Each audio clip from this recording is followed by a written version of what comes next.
ಅನುದಿನ ಅನುಕ್ಷಣ ಮನೆಯಲ್ಲೂ ಕಲಿಯೋಣ ಕಲಿಕೆಯ ಹೊಸ ಹಾದಿಯಲಿ ಜೊತೆಗೂಡಿ ಹೆಜ್ಜೆಯ ಹಾಕೋಣ ಸಂತಸದಿ ಕಲಿಯೋಣ ನಮ್ಮ ಹೆಮ್ಮೆಯ ಈ ಕ್ಲಾಸಿನಲ್ಲಿ.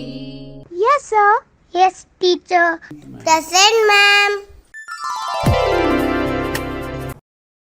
नमस्कार. मी श्रीमती भाग्यश्री अर्जुन चिरे, सरकारी पूर्ण प्राथमिक मराठी शाळा केतनूर, तालुका जिल्हा बेळगावी. मुलांनो, आज मी येथे इयत्ता 7वी विषय मराठी पाठ्यपुस्तकातील वाच पुस्तके ही कविता येथे सादर करणार आहे. कवितेचं नाव काय आहे मुलांनो? बरोबर, वाच पुस्तके. तर सांगा पाहू, कोणकोणत्या वाचन केलं आहे तुम्ही? पुस्तकांची नावं सांगता येतील? आठवा बरं. तुमच्या शालेय ग्रंथालयामधील किंवा घरातील कोणत्या अशा पुस्तकांचं तुम्ही वाचन केलेलं आहे? मला एक 2-3 नावं तरी सांगितलं तरी उत्तम होईल.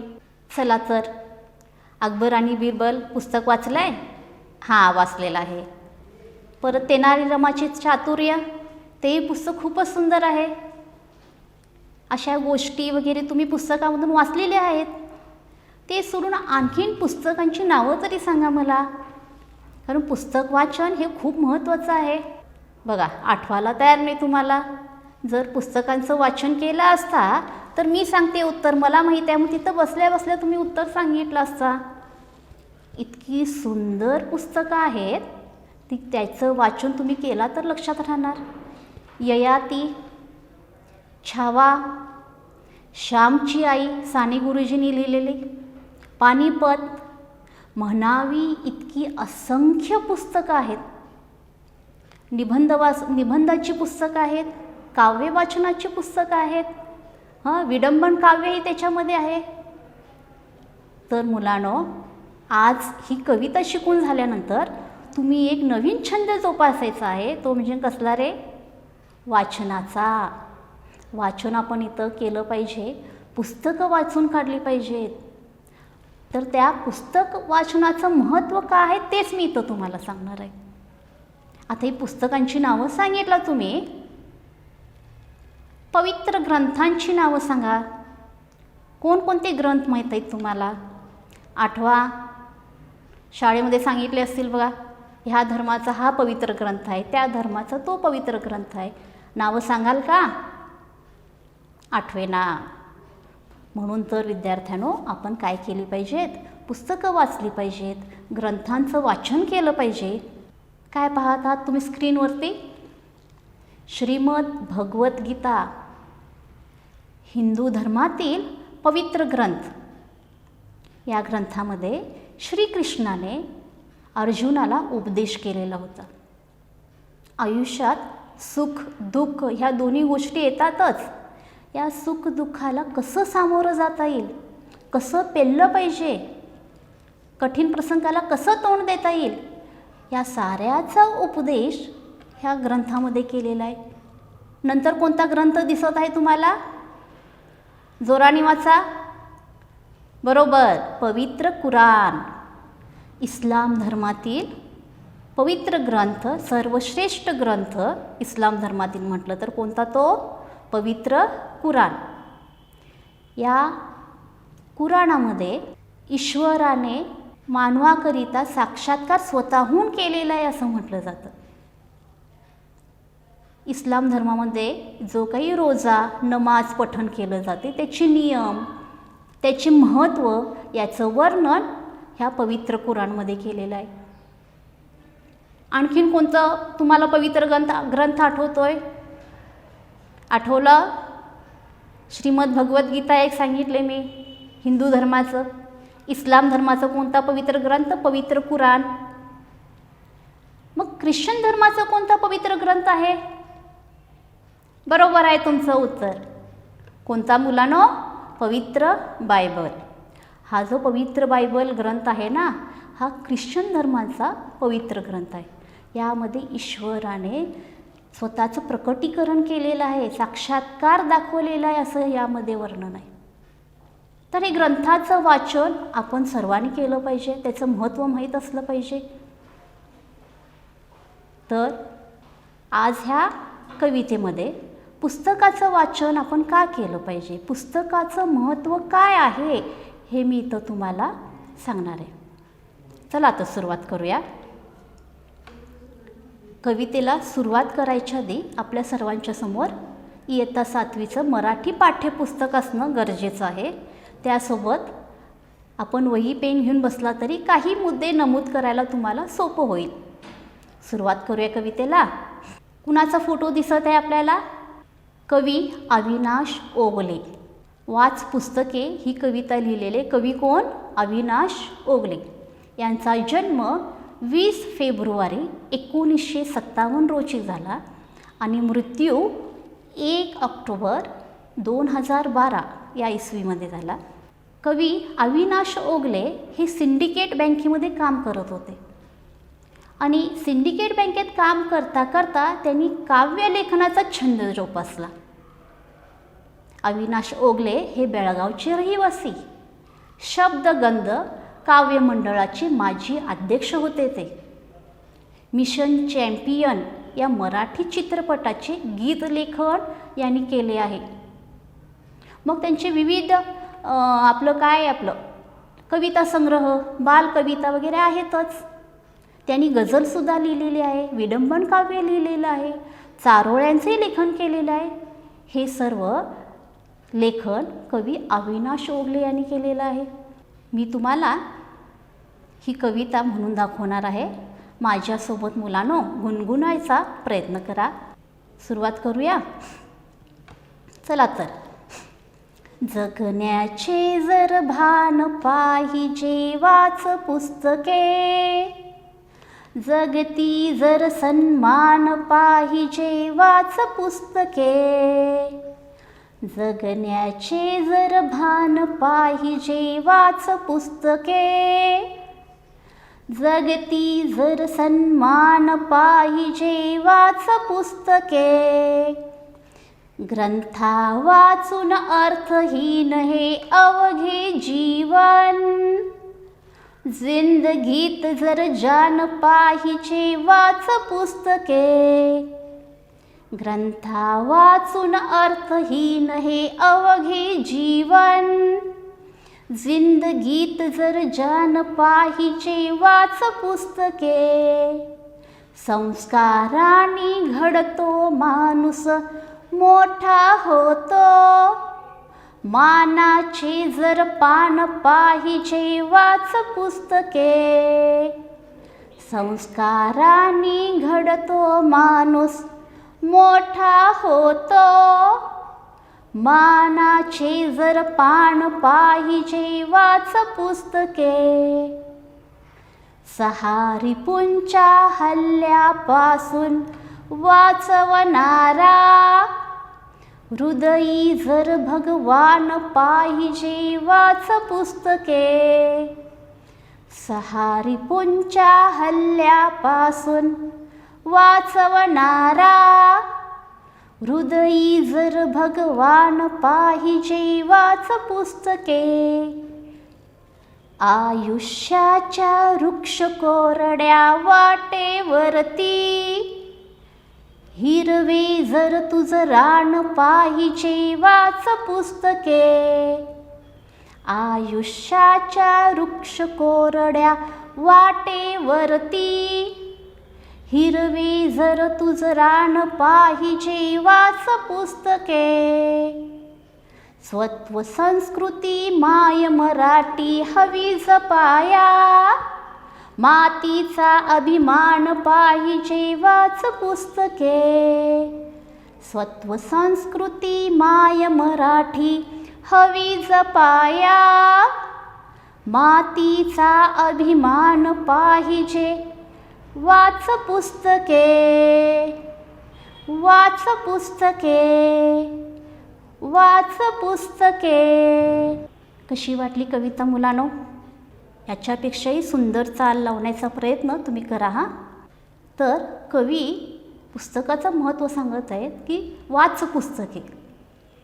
पुस्तकाचं वाचन करणं, तो छंद जोपासणं हे खूपच महत्त्वाचं आहे. तर चला तर या कवितेमध्ये आलेले नवीन शब्दार्थ पाहूया आपण. जगती या शब्दाचा अर्थ आहे जगामध्ये. सन्मान याचा अर्थ काय आहे सांगा पाहू जोराने. मान. जिंदगी याचा अर्थ जीवन. नंतरचा शब्द आहे वृक्ष, याचा अर्थ कोरडे. हे सर्व शब्द तुम्हाला कवितेमध्ये आलेले आहेत. पुढं मी ज्या वेळेला कविताचे अर्थ समजावून सांगेन तर याचा अर्थ तुम्ही लक्षात ठेवून घेतला पाहिजे, तुम्हाला सोपं जाईल. रिपू, रिपूचा अर्थ काय होईल? शत्रू, वैरी किंवा दुश्मन. नंतरचा शब्द काय आहे? स्वत्व, याचा अर्थ स्वाभिमान. शेवटचा शब्द जो आहे सहा रिपू, म्हणजे आपले सहा शत्रू कोणते? सहा रिपू याचा अर्थ आहे काम, क्रोध, लोभ, मोह, मत्सर आणि मद. असे सहा हे आपले शत्रू आहेत. ह्या सहा रिपूपासून आम्ही मानवाने जपून राहिलं पाहिजे. प्रत्येक गोष्टीवर रागावून उपयोग नाही. दुसऱ्याकडे ती जी वस्तू आहे त्याचा लोभ करून उपयोग नाही, त्याचा मोह करून उपयोग नाही. इतरांचं जर व्यवस्थित चांगलं होत असेल तर त्याच्यावर आपली वाईट प्रतिक्रिया आपण देऊन उपयोग नाही. ह्या सहा षड्रिपूपासून आपण काय राहिलं पाहिजे? जपून राहिलं पाहिजे. तर मुलांनो सुरुवात करते मी. काय आहे ओळी? वाचा बघू. हां बरोबर. जगण्याचे जर भान पाहिजे वाच पुस्तके. आपण आपलं जीवन व्यवस्थित व्यतीत करायचं असेल, कसं जगलं पाहिजे हे माहीत पाहिजे असेल तर आपण काय केलं पाहिजे? पुस्तकाचं वाचन केलं पाहिजे. तर इथं मी उदाहरण देईन. कुणाचं? स्क्रीनवरती दिसतच आहे, आपले डॉक्टर बाबासाहेब आंबेडकर यांचं. डॉक्टर बाबासाहेब आंबेडकर यांनी आपलं संविधान अस्तित्वात आणायच्या आधी विविध देशांचे घटना, त्यांचे संविधान, भरपूर अशा पुस्तकांचं वाचन त्यांनी केलं. त्यानंतर आमच्या भारताची संविधान, आमची भारतीय घटना लिहून झाली. कारण भारतामध्ये विविध जाती धर्माचे, पंथाचे लोक राहतात, विविध भाषेचे लोक राहतात. ह्या सर्वांचा विचार करून भारत सुख समाधानानं नांदेल याचा विचार करून त्यांनी घटना लिहिली. तर हे कशाच्या जोरावरती? त्यांनी जे विविध पुस्तकांचं वाचन केलेलं होतं त्या ज्ञानाच्या जोरावरती बाबासाहेब आंबेडकरांनी घटना लिहिली. ही साधी गोष्ट आहे काय? पुस्तक वाचनाचं महत्त्व तुम्हाला इथं कळालंच आता. म्हणून मुलांनो काय केलं पाहिजे? आपण पुस्तकाचं वाचन केलं पाहिजे. नंतरची जी ओळ आहे ती आहे जगती जर सन्मान पाहिजे वाच पुस्तके. ह्या जगामध्ये तुम्हाला सन्मान मिळाला पाहिजे, मान मिळाला पाहिजे तर आपण काय केलं पाहिजे? पुस्तकं वाचली पाहिजेत. तर ते कसं? इथं मी उदाहरण देऊ इच्छिते. डॉक्टर APJ अब्दुल कलाम यांचं. अब्दुल कलाम ज्यावेळेला लहान होते तर रेल्वे स्टेशनवरती, बाकीच्या ठिकाणवरती ते पेपर विकायचे, वर्तमानपत्र विकायचे. वर्तमानपत्र विकत असताना आपल्या इयत्तेतील पुस्तकं मिळेल त्या वेळेमध्ये ते वाचून काढायचे. इतर पुस्तकांचंही ते वाचन करायचे. त्यांना वाचनाची इतकी आवड होती. असा साधा मुलगा पुस्तकाच्या जोरावरती एक मिसाईल मॅन होऊ शकतो. ही काय साधी गोष्ट आहे काय? म्हणजे पुस्तकाचं महत्त्व किती आहे, वाचनाचं महत्त्व किती आहे हे उत्तम उदाहरण आहे. म्हणून तर मुलांनो एक मिसाईल मॅन व्हायचं असेल, घटना लिहायची असेल, ज्ञानामध्ये तुमच्या भर पडायची असेल तर तुम्ही काय केलं पाहिजे? पुस्तकाचं वाचन केलं पाहिजे. म्हणून तर अविनाश ओगले म्हणालेत मुलांनो काय करा तुम्ही? पुस्तकाचं वाचन करा. ग्रंथा वाचून अर्थहीन हे अवघे जीवन, जिंदगीत जर जान पाहिजे वाच पुस्तके. विविध ग्रंथांची माहिती तरी मी सांगितलेलीच आहे. विविध पुस्तकंही माहीत आहेत तुम्हाला. श्रीमद भगवद्गीता, पवित्र पुराण, पवित्र बायबल, महाभारत, श्री रामचरितमानस, रामायण अशी विविध पुस्तकं, विविध ग्रंथ आहेत. या ग्रंथाचं वाचन आपण केलं पाहिजे. आपलं आयुष्य जर व्यवस्थित घालवायचं असेल, सुखदुःखाला सामोरं जायचं असेल, आपल्या जिंदगीत जर जान पाहिजे असेल, तर हे ग्रंथ आपले गुरु आहेत. जीवनात मार्ग दाखवायचं काम कोण करत असेल तर तो गुरु, आणि हे ग्रंथच आपले गुरु आहेत. म्हणून मुलांनो काय केलं पाहिजे? पुस्तकाचं वाचन केलं पाहिजे. तुम्ही म्हणाल असं कसं मार्ग दाखवतात? बघा, तुम्ही जी पुस्तकं वाचता ते तुमच्या लक्षात असतात. हां, आणि तुम्हाला काय पाहिजे असणार की परीक्षेमध्ये मला उत्तर कसं लिहिता येईल. मग त्याच्यामध्ये जर तुम्हाला निबंध लिहायला देतील तर त्यावेळेला तुम्हाला दुसऱ्या कोणत्याही गोष्टीचं वाचन करत बसण्यापेक्षा किंवा त्याचा वेगळा अभ्यास करण्यापेक्षा ही पुस्तकं जी वाचलेली असतात ते तुम्ही आठवून परीक्षेमध्ये उत्तर लिहू शकता. तुम्ही आधी जरी पुस्तकाचं वाचन केलेलं असेल, त्या आठवणीच्या जोरावरती, त्या ज्ञानाच्या जोरावरती परीक्षेमध्ये तुम्ही अधिक मार्क घेऊ शकता, गुण मिळवू शकता. म्हणून ग्रंथ हेच आपले गुरु, पुस्तक हाच आपला गुरु, हाच आपल्याला वाट दाखवेल. म्हणून पुस्तकाचं वाचन करणं हे खूपच महत्त्वाचं. नंतरचं पाहू शकता, संस्काराने घडतो माणूस मोठा होतो, मानाचे जर पान पाहिजे वाच पुस्तके. संस्कार, तुमच्यावर जे संस्कार केले जातात हेच खूप महत्त्वाचे आहेत. त्या संस्कारानेच माणूस मोठा होतोय आणि तुम्हाला मान मिळतोय. याचं उत्तम उदाहरण मी देईन. कुणाचं? जोरात सांगा. बरोबर, छत्रपती शिवाजी महाराजांचं उदाहरण मी देईन मुलांनो. इथे शिवरायांच्यावरती कुणी संस्कार केले? त्यांच्या मातोश्रीने, जिजाऊने. रामायण महाभारतातले प्रसंग त्यांना सांगून त्यांच्यावर संस्कार घडविले.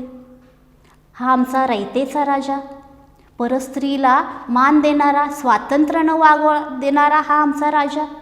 याच्यावर संस्कार जिजाऊने केले.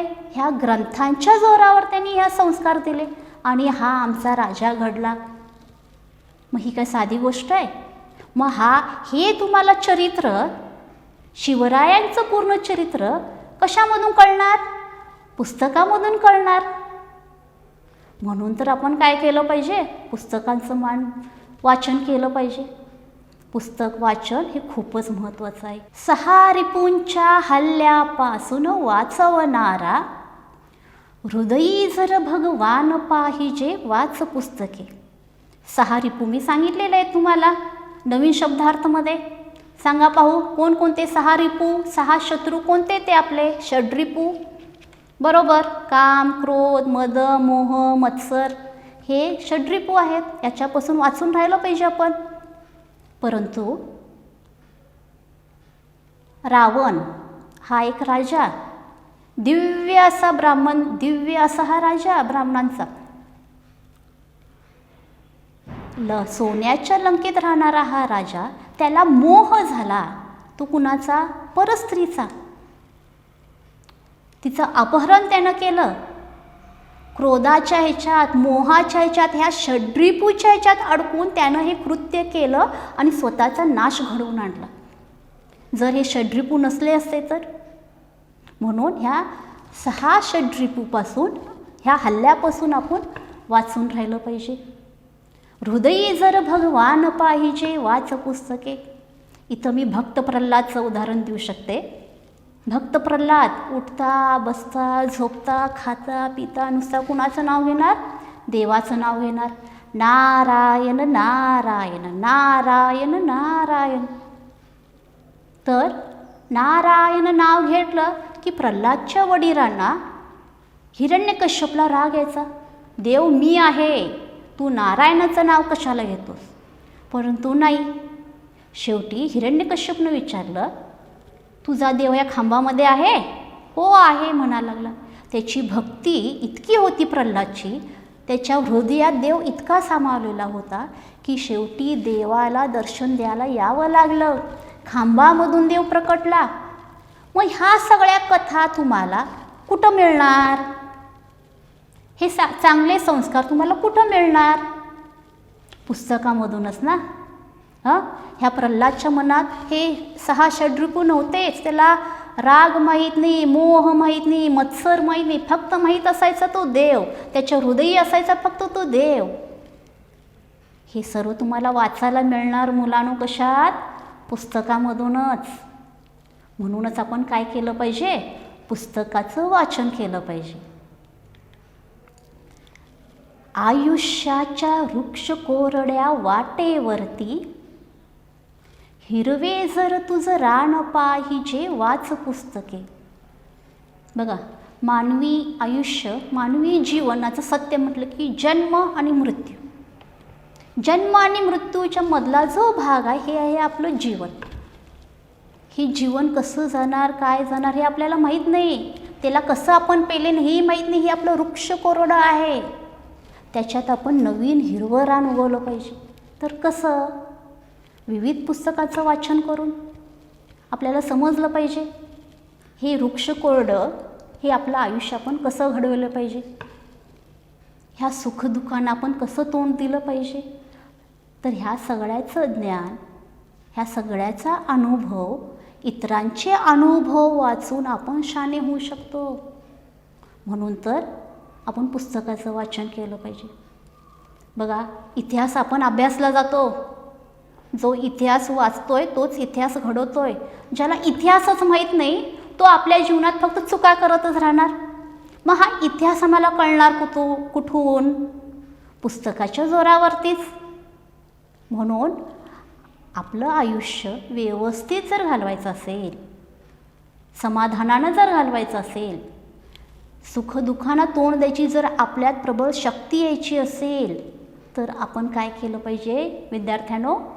पुस्तकाचं वाचन केलं पाहिजे. नंतरची ओळ आहे,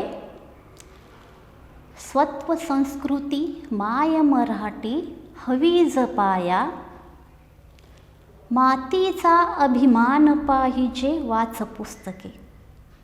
प्रत्येकाला आपल्या मातृभाषेवर अभिमान असणं गरजेचं आहे. आणि प्रत्येकाला आपल्या मातृभाषेचा अभिमान असतोच. प्रत्येकाची मातृभाषा हा त्या प्रादेशिक भागानुसार आहे. काही जणांची हिंदी असेल, काही जणांची बांगला असेल, काही जणांची उर्दू असेल, काही जणांची गुजराती भाषा असेल आणि आमची मराठी असेल. तर आमच्या मातृभाषेवर आम्हाला अभिमान असला पाहिजे. कारण त्या प्रादेशिक भागानुसार त्या मातीचं महत्त्व आपल्याला कळलं पाहिजे. जे आपण ज्ञान घेतो, जे आपण ज्ञान मिळवतो ते मातृभाषेत मिळवलं पाहिजे. तरच त्याचं महत्त्व आपल्याला कळणार. बघा, तुमची आई तुमच्या घरात जी भाषा बोलते ती तुम्हाला कळते. तिच्या भावना कळतात, तिचं सुख कळते, तिचं दुःख कळते. कोणत्या भाषेत? ते आपल्या मातृभाषेत. म्हणून तुम्हाला देखील आपल्या मातृभाषेचा अभिमान असलं पाहिजे. याकरिता मातृभाषेचा अभिमान जपायचा असेल तर आपण काय केलं पाहिजे? पुस्तकाचं वाचन केलं पाहिजे. पुस्तक वाचन हे खूपच महत्त्वाचं आहे. बघा, मी सुरुवातीपासून सांगत आले आहे मुलांनो, वाच पुस्तके. अविनाश ओगलेंनी ही कविता लिहिलेली आहे तुमच्यासाठी. कारण तुम्हाला पुस्तकाचं महत्त्व माहीत असावं. कारण आत्ताचं युग चाललेलं आहे हे इंटरनेट, मोबाईल, लॅपटॉप याचं युग चाललेलं आहे. तुम्ही त्याच्यात गोरफडून चाललेला आहात. याचा परिणाम तुमच्या आरोग्यावरती तरी होतच आहे. आणि ह्या गोष्टीमुळे तुम्ही पुस्तकापासून कुठंतरी दूर होत चालला. सगळ्यांनाच ह्या गोष्टी झेपतील असं नाही, सगळ्यांनाच हा खर्च परवडेल असं नाही. म्हणून इथं आपण आधार घेतला पाहिजे तो पुस्तकाचा. आपण छंद बाळगला पाहिजे तो पुस्तक वाचनाचा छंद बाळगला पाहिजे. म्हणून यानंतर तरी का होईना तुम्ही पुस्तकाचं वाचन करायला शिका. रामायणाची पुस्तकं घ्या. काय आहे रामायण समजून घ्या. महाभारताची घ्या, कुराण वाचायचा प्रयत्न करा. काय वाचू नये आपण? बायबल घ्या. विविध ग्रंथ आहेत, विविध पुस्तकं आहेत. अक्षरशः ज्या वेळेला तुम्ही पुस्तक वाचताय ना, तो प्रसंग तुमच्या डोळ्यासमोर निघत जातोय. छत्रपती शिवाजी महाराजांची पुस्तकं वाचायला लागला, त्यामध्ये जसं वर्णन आहे तसं तुम्ही कल्पना करायला लागता. तुमची कल्पनाशक्ती वाढायला लागते, वाढीस लागते. बघा, पुस्तक वाचायचे किती फायदे आहेत. आणि ह्या वाचनाच्या आधारावरती तुम्ही उत्तम असं लेखन करू शकता. आणि हे फक्त सिद्ध होऊ शकते तर आपल्या मातृभाषेत. म्हणून पुस्तकाचं वाचन खूप महत्त्वाचं आहे. यानंतर तरी तुम्ही पुस्तकाचं वाचन करायला मी आशा बाळगते. पुढचं जे आहे, खालील प्रश्नांची उत्तरे सांगा. पुस्तकाचं वाचन करा म्हणून मी सांगितले, कविता समजून घेतलात. आता तुम्हाला पाहिजे असलेले ते म्हणजे प्रश्नांची उत्तर सहित तुम्हाला मी तर दिलेले आहे. पहिला प्रश्न काय आहे मुलांनो? वाच पुस्तके या कवितेची कवी कोण? याचं उत्तर आहे, वाच पुस्तके या कवितेचे कवी अविनाश ओगले हे होत. बघा, त्यांनी नोकरी करता करता कविता लेखनाचाही छंद जोपासला होता. तर आपण शाळा शिकता शिकता पुस्तक वाचनाचा छंद का जोपासू शकत नाही?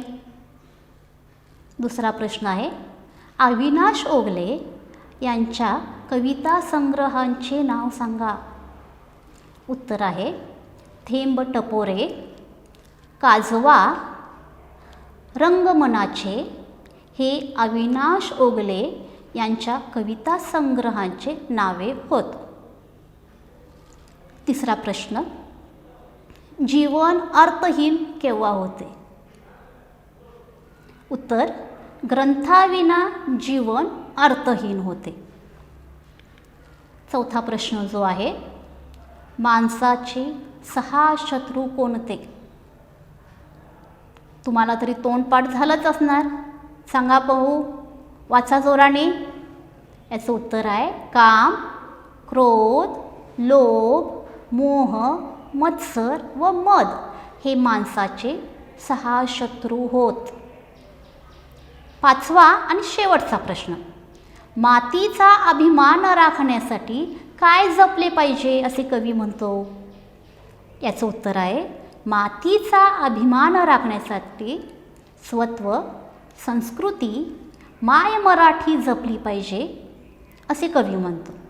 ही प्रश्नांची उत्तर आपल्याला कळाली, समजली, लक्षात ठेवून घेतली पाहिजेत. यानंतर तुमच्या शब्दात उपयोग करून वाक्य लिही. पहिलं वाक्य जे आहे, सन्मान. सन्मान हा शब्द वापरून एक वाक्य तयार करायचं आहे. इथं तयार केलेलं आहे, डॉक्टर बाबासाहेब आंबेडकर यांना भारतरत्न पुरस्कार देऊन सन्मान करण्यात आला. दुसरं शब्द आहे संस्कार. राजमाता जिजाऊंनी छत्रपती शिवाजी महाराजांवर चांगले संस्कार केले. तिसरा शब्द आहे संस्कृती. तुम्ही तयार करा बघू. संस्कृती हा शब्द घेऊन एक वाक्य तयार करा. आणि हे प्रश्न अशी वाक्यात उपयोग करा, परीक्षेला येणारच. तर तुम्ही याचं लवकर उत्तर कधी द्याल? जर तुम्हाला वाचनाची सवय असेल तर याचं उत्तर तुम्हाला लवकर देता येईल, लिखाण करता येईल. जर तुम्हाला वाचनाची सवय नसेल तर हे साधेही उत्तर तुम्हाला देता येणार नाहीत. म्हणून तर मी म्हटलंय, तुम्ही जे पुस्तकाचं वाचन करताय ना, त्याचा उपयोग परीक्षेत होतोयच. तर इथं संस्कृती हा शब्द घालून एक वाक्य तयार केलेलं आहे. भारतामध्ये सर्व धर्मीय लोक प्रेमाने मिळून राहतात, ही भारतीय संस्कृती आहे. चौथा शब्द आहे भावना. लहान मुलांच्या भावना समजून घेतल्या पाहिजेत. शेवटचं आहे स्वत्व. माणसाने कशालाही भाळून स्वत्व गमावू नये. याप्रमाणे तुम्ही वाक्यात उपयोग करू शकता. शेवटचा गृहपाठ तुम्ही केलं पाहिजे. पुस्तकाचे महत्त्व या विषयावर 10 ते 15 ओळी निबंध लिहा. ज्यांना पुस्तक वाचनाची आवड आहे ते आता लगेचच लिहून मोकळे होतील. 10 ते 15 ओळी का? त्यांना पुस्तकांचं वाचन करून माहीत आहे, ते ज्ञान आहे. पण ज्यांनी वाचनच केलेले नाही ते विचार करतील, चला मी ताईला विचारेन, मी दादाला विचारेन. पण प्रयत्न करा मुलांनो. पुस्तकाचं महत्त्व या विषयावर तुम्ही 10-15 ओळी लिहिण्याचा प्रयत्न करा. मी जे तुम्हाला समजावून सांगितलेलं आहे ते तुमच्या स्वतःच्या शब्दात लिहिण्याचा प्रयत्न करा. कराल ना गृहपाठ? प्रयत्न तरी करा. हां, आणि शेवटी जाताना मी सांगते, पुस्तकाचं वाचन करायचं, छंद जोपासा, तुमच्यासाठी जोपासा. चला तर मग मी इथं थांबते. धन्यवाद.